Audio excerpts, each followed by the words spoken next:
Welcome to Biggest Spoilars, the destination for exclusive spoilers, latest updates. General Hospital, Sidwell's ties to Faison strengthened, Emma requested an armistice with Britt, Carly continued her vengeance plan against Brennan, and Sonny and Jason decided how to handle the trouble of Sidwell. What happened on General Hospital? Brennan requested a meeting with Laura, and she assumed it was to endorse for Charlotte to have further visits with Valentine. However, Brennan could interrogate him more frequently, if Charlotte had further frequent access to Valentine. Still, he verified he only wanted her there in her sanctioned capacity as mayor of Port Charles. He revealed to her that Anna was gone, and she was recalled by the WSB for a classified assignment. Brennan did not have any fresh information for Laura, and Anna was unobtainable, so there was nothing he could do. Laura did not buy any of it, and Brennan said it was possible that Anna would no way return home. Laura cut through the pall of secretiveness that Brennan masked the situation in and told him she wanted to know what he was not telling her. He promised to let her know when he'd commodity to report, and he offered the WSB's backing in guarding Port Charles. He explained that national security enterprises overbalanced the requirements of original government, but she advised him not to make Charlotte's life more complicated. Laura did not want Charlotte's feelings for her father to be used as a log-rolling chip. Lulu met up with Charlotte at Bobby's, and she claimed to have some news about Valentine. The idea of Valentine being transferred to a captivity closer to home had been broached, and this would make Charlotte's father more fluently accessible for visits. Charlotte was smart enough to realize that it was further about Brennan's position of access than hers. The idea upset Lulu, however, because it could put further of a target on Charlotte's reverse. Lulu bothered that all of Valentine's adversaries would crop to use Charlotte as influence if Valentine was closer. Charlotte reversed it against her mama, and she asked how Lulu would feel if it were Luke in captivity and not Valentine. Charlotte said Valentine always put her first, and she knew if it were too dangerous, he would allow her to visit. Charlotte also knew the value she and Valentine had to the WSB, so protection would be an issue. Lulu was not concerned with the present peril, but she bothered further about the day the WSB would no longer need Valentine. Emma attained the master key to Dalton's lab, but now she demanded the crucial fob. Britt was the only person with current access, and she was Emma's ticket to exposing him. Emma offered to buy Britt's coffee drink as an alleged peace immolation between the two. Britt threw in the most precious muffin at Bobby's as a way to stick it to Emma, but she questioned Emma's unforeseen about-face. Emma apologized for how she had treated Britt and especially for her unskillful jest in front of Dalton. Still, Britt explained to Emma that not only would they not work together at each, but she'd also no way get anywhere near Dalton's lab. Britt entered a phone call, which nearly caused enough of a distraction for Emma to swipe the crucial fob. She was unprofitable, and although Britt appreciated the reason, the lab was out limits. Emma inquired why, but Britt took off. Laura showed up shortly after to ask Emma if she would heard from Anna, but unfortunately for Laura, she hadn't. Lauren turned her attention to Lulu and Charlotte, who were still at Bobby's, and Lulu anticipated Charlotte to spend further time with her father. Laura felt that Brennan presented a clear peril to everyone, and she bothered that her contender in the mayoral race knew Anna was missing. It could impact the race. Lucas was thrown by Marco's offer to move in together, indeed though he formerly saw it coming. Marco knew it was a major step in their relationship, but he at least wanted to have the discussion. Lucas was ready for the discussion, although it was not the stylish time with Jocelyn there. Jocelyn took off after Marco arrived, and Lucas explained that Ava had asked him to leave, so his timing was perfect. Sorely for Marco, Lucas did not suppose moving in together was the right course of action. Marco allowed. They had what it took as a couple to go the distance, but the situation echoed too important of Lucas' history with Brad for Lucas to dive in. Marco allowed. Lucas searched for defenses not to move in together, but Natalia's death showed him to come closer to the bones. You watch about. Marco explained, I love you, and I want to be around you all the time. Eventually, Lucas agreed to move in with Marco and give it a shot. Carly returned to Switzerland for another visit with Valentine in captivity, but she told him that if effects went according to plan, it would be her last visit to him. Valentine made a snarky comment about Carly as a mama, but she fired back incontinently, pointing out that her kiddies no way visited her at an transnational maximum security captivity. Brennan trusted Carly, but Valentine demanded her to be on high alert. Nothing was more at uncovering secrets than him, so she demanded to be indefectible with her plan's prosecution. Brennan would avenge mercilessly, and everyone Carly knew and loved could end up in peril. Valentine allowed. Going after Jocelyn would hurt Carly the most, so if he realized Carly was working against him, she would be dealt with consequently. Sonny and Jason bandied a new plan of action regarding Sidwell, which involved permanently taking him out. Sonny no longer used the piers for illegal purposes, but they could not risk them falling into the hands of someone as enigmatic as Sidwell.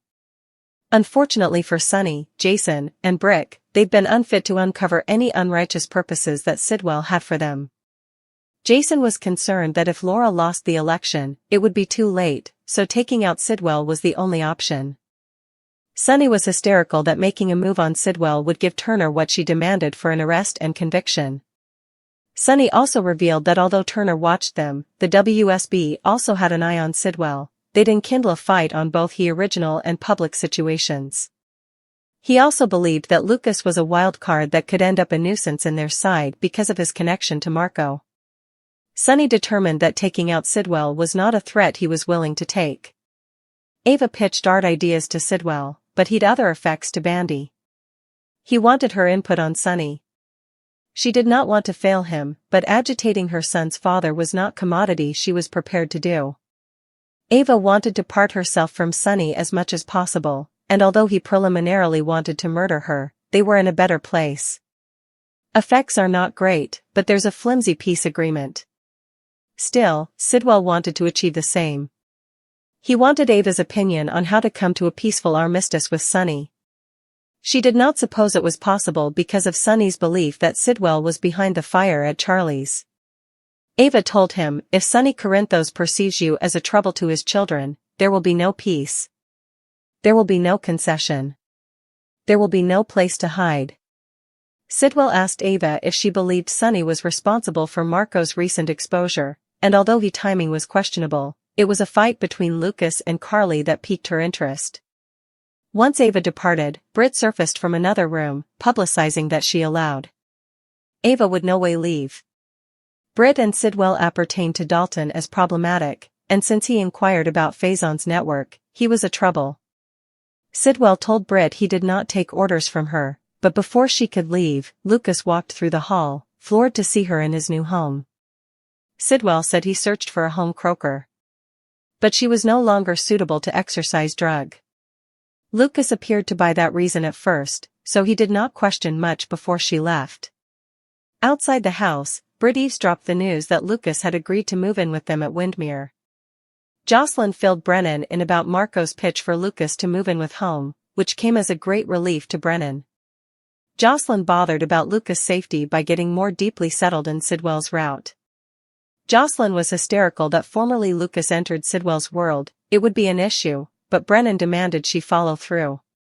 Still, Brennan hovered Jocelyn with disloyalty if she advised Lucas about Sidwell in any way. However, he would have her arrested and extradited if she spoke against the idea of moving in together.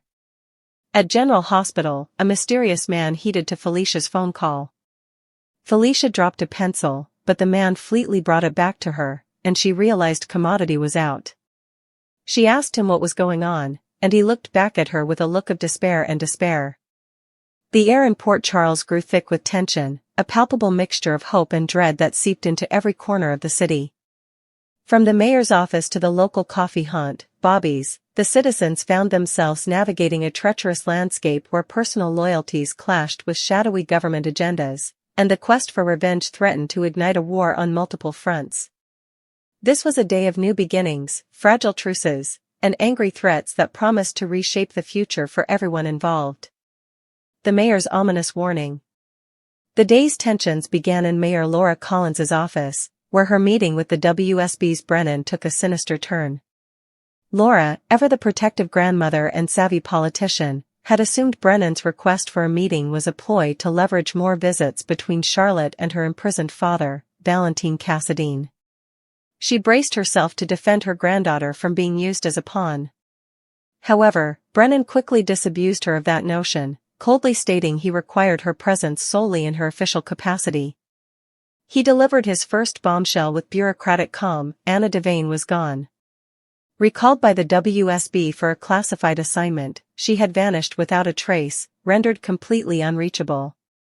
Brennan offered empty platitudes, suggesting it was possible Anna might never return to Port Charles. Laura, whose instincts were honed by decades of battling darkness, saw through the smokescreen. She cut directly to the heart of the matter, demanding to know what he was hiding. Brennan parried, hiding behind the shield of national security, which he claimed superseded the needs of her local government. He offered the WSB's assistance in protecting Port Charles, an offer that felt more like a threat of a takeover. Laura's final warning was a mother's fierce plea disguised as political counsel. He was not to complicate Charlotte's life or exploit her love for her father as a bargaining chip. The gravity of Anna's disappearance rippled through Laura's family. At Bobby's, Lulu shared with Charlotte the good news Brennan had likely engineered, the possibility of Valentine being transferred to a facility closer to home. While Charlotte's face lit up, Lulu's was etched with worry. Charlotte, displaying a cunning that was tragically beyond her years, immediately understood this was more about Brennan's access to her father than her own. Lulu feared that having Valentine nearby would paint a target on Charlotte's back, as all of her father's old enemies would see her as the perfect leverage. In a sharp retort, Charlotte turned the tables, asking how Lulu would feel if it were Luke in that cell. She argued that Valentine always put her safety first and that the WSB's vested interest in her father would guarantee their protection. Lulu's fear, however, was for the future, for the day the WSB decided Valentine was no longer useful. A fragile truce and a stolen opportunity. Across town, another tense negotiation was underway. Emma Drake, determined to expose the mysterious Dr. Dalton, had identified her target, the key fob to his lab, which was currently in the possession of Britt Westbourne. Approaching Britt at Bobby's, Emma offered a coffee as a peace offering, a white flag after their previous hostilities. Britt, skeptical but willing to be appeased, accepted the apology and added the most expensive muffin to her order, a small act of retribution. Emma's apology was a masterclass in feigned remorse. She expressed regret for her past treatment of Britt and specifically for her unprofessional outburst in front of Dalton. But when she pivoted to her true goal, gaining access to the lab, Britt shut her down with a firm and final refusal. "We will not only not be working together," Britt stated, "but you will never, ever get anywhere near that lab." A timely phone call for Britt provided a momentary distraction, and Emma's hand darted out in a failed attempt to swipe the key fob. The opportunity was lost, and Britt departed, leaving Emma with a warning and her mission in tatters. Laura's subsequent appearance, seeking any word from Anna, only added to the growing sense that a net of secrecy was being drawn tight around the city. Love and risk in the shadow of Windmere. For Lucas Jones, the day brought a profound personal crossroads. His boyfriend, Marco, made the significant offer for them to move in together at Windmere. While Lucas had seen it coming, the reality of the proposition sent a jolt of anxiety through him. The timing, with Jocelyn present, was less than ideal, but Marco pressed, arguing that the recent tragedy of Natalia's death had shown him the importance of clinging to those you love. Lucas's hesitation was rooted in the ghost of his past with Brad. The situation felt eerily familiar, and he was terrified of rushing into a commitment that could end in similar heartbreak. He saw Marco's offer as an echo of a painful history. Marco, however, perceived this as Lucas searching for excuses, building walls to avoid taking the next step. In a heartfelt plea, Marco laid his feelings bare. "I love you, and I want to be around you all the time." This vulnerability broke through Lucas's defenses. Setting his fears aside, Lucas agreed to take the leap and move in, a decision made for love but one that would plunge him directly into the heart of a gathering storm. The chessboard of revenge and power. On an international stage, the game of power and revenge continued to escalate. Carly Corinthos stood in a Swiss prison, facing Valentine Cassadine. She informed him that, if her plan succeeded, this would be her final visit. Valentine, ever the provocateur, took a shot at Carly's motherhood, a jab she effortlessly volleyed back by noting that her children had never had to visit her in an international maximum security facility. Their verbal sparring quickly gave way to a grave warning. Valentine, understanding the monster they were dealing with better than anyone, cautioned Carly that Brennan trusted her, but she needed to be flawless. "Nobody is better at uncovering secrets than him," Valentine intoned. He painted a grim picture of the consequences of failure. Brennan's retaliation would be merciless, and everyone Carly loved would be in the crosshairs. He speculated that hurting Jocelyn would be Brennan's most effective way to destroy Carly, a threat that landed with chilling precision. Back in Port Charles, Sonny Corinthos and Jason Morgan were formulating their own strategy for dealing with another threat, Caesar Faison's son, Sidwell. The conversation in Sonny's office was grim. With Laura's political future uncertain and Sidwell's motives for wanting the peers still shrouded in mystery, Jason argued that their only viable option was to permanently take out Sidwell. Sonny, however, voiced the complexities of such a move. Lisa Turner was watching their every step, waiting for a misstep. Furthermore, the WSB was also monitoring Sidwell. An attack on him would ignite a conflict on both a local and federal level. Sonny also identified Lucas, now moving in with Marco, as a potential wildcard who could complicate everything. Weighing the immense risks, Sonny made the strategic decision. For now, taking out Sidwell was a gamble he was not willing to take. This decision unfolded as Ava Jerome found herself in a precarious meeting with Sidwell himself. What began as a discussion about art quickly morphed into an interrogation about her daughter's father, Sonny. Ava, desperate to maintain the fragile peace she had brokered with Sonny, tried to sidestep the question. But Sidwell surprised her. He claimed he sought her counsel on how to achieve a peaceful truce with the mob kingpin. Ava was blunt in her assessment. She told Sidwell that if Sonny perceived him as a threat to his children, there would be no negotiation. There will be no peace. There will be no compromise. There will be no place to hide, she stated, her words a dire prophecy. As Ava left, Britt emerged from a back room, her presence in Sidwell's home confirming a dangerous alliance. They discussed the problematic Dr. Dalton, whom Sidwell saw as a threat for asking too many questions about his father's network. This web of deception was nearly torn apart when Lucas arrived at Windmere and was appalled to find Britt there. Sidwell smoothly concocted a lie about her being a prospective house doctor, a cover story Lucas reluctantly accepted. But outside, Britt overheard the news of Lucas's decision to move in, a development that clearly served someone's agenda. That someone was Brennan. Jocelyn, acting as his unwitting informant, reported Lucas's decision, which brought Brennan visible relief. Jocelyn, however, was consumed with fear for Lucas's safety, terrified of him being pulled deeper into Sidwell's orbit. Her concern turned to pure terror when Brennan issued a vicious threat. He commanded her not to warn Lucas in any way. If she uttered a single word against the move, he would have her arrested for treason and extradited, separating her from her family and home forever. The angry threat hung in the air, a chain silencing Jocelyn with the weight of the state. A desperate look and a new beginning. As the sun set on Port Charles, the threads of these stories converged. At General Hospital, a moment of quiet unease unfolded. Felicia Scorpio, on the phone, dropped a pencil. A mysterious, silent man nearby swiftly retrieved it for her. But as their eyes met, Felicia saw something profoundly wrong, a look of pure desperation and despair etched on his face. It was a silent cry for help in a city where secrets were the currency and trust was the ultimate casualty. It was in this climate of fear and uncertainty that a baptism began, a symbol of hope and new life for one family, even as the shadows around them deepened, threatening to snuff out the light for them all.